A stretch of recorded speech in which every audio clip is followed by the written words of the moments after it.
அடியேன் ராமானுஜதாசன். அனைவருக்கும் வணக்கம். இன்னைக்கு நம்ம ராமானுஜ நூற்றந்தாதியில 33வது பாசுரம் பார்க்கலாமா? அடையார் கமலத்து அலர்மகள் கேள்வம் கையாழியன் படையோடு நாந்தகமோ படர்த்தண்டும் ஒன் சார்கவில்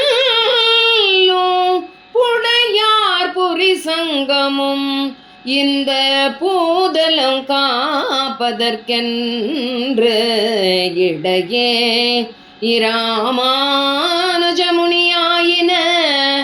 இந்நிலத்தே.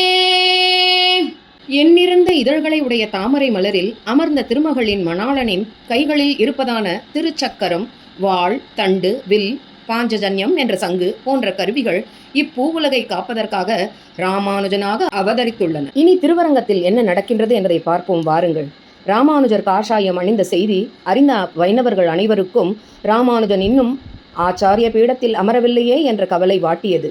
அழைத்து வருகிறேன் என்று சென்றவர் பெண்களுக்கிடையே ஏற்பட்ட சண்டையின் காரணமாய் இங்கே திரும்பி வந்துவிட்டார். ராமானுஜரோ பதவி வேண்டாம் என்று அதை ஒதுக்கிச் சென்றவர் இப்பொழுது எப்படி அவரே வருவார்? இதை நாம் எதிர்பார்ப்பது சரியில்லையே. இப்படியாக மடத்தில் இருந்த அனைவரும் தங்களுக்குள் பேசிக்கொண்டனர்.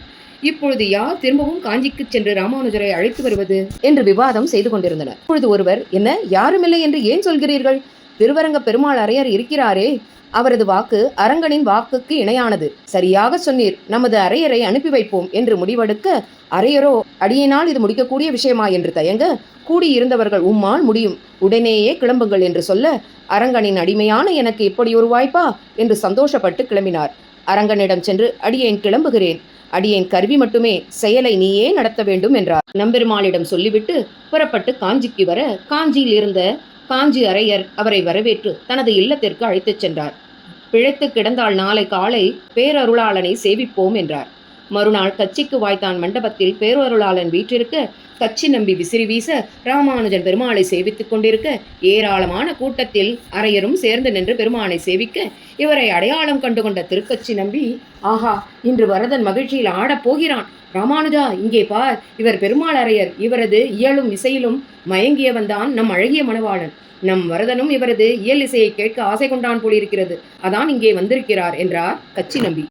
வரதனும் திருக்கச்சி நம்பியே அவரை முன்னால் அழைத்து வா என்று சொல்ல, கோவிலார் அவருக்கு தீர்த்தம், ஸ்ரீ சடகோபம் போன்றவற்றை சாதித்து மரியாதை செய்வித்தனர். வரதன் கச்சி நம்பி முகேன அரையரை பாடல் இசைக்கச் சொன்னார். அரையரும் தாளத்தோடு மட்டுமின்றி ஆடலும் சேர்ந்து தனது இயல் இசையை வரதனின் முன்பு அரங்கேற்றினார். அனைவரும் மெய்மறந்திருக்க வரதனும் தானும் மெய்மறந்தான். மெய்மறந்ததால் அரையரிடம் இயல் இசைக்கு பரிசு என்ன வேண்டும் என கேட்டான். அரையர் என்ன கேட்டார், வரதன் கொடுத்தானா என்பதை அடுத்த பகுதியில் பார்ப்போம்.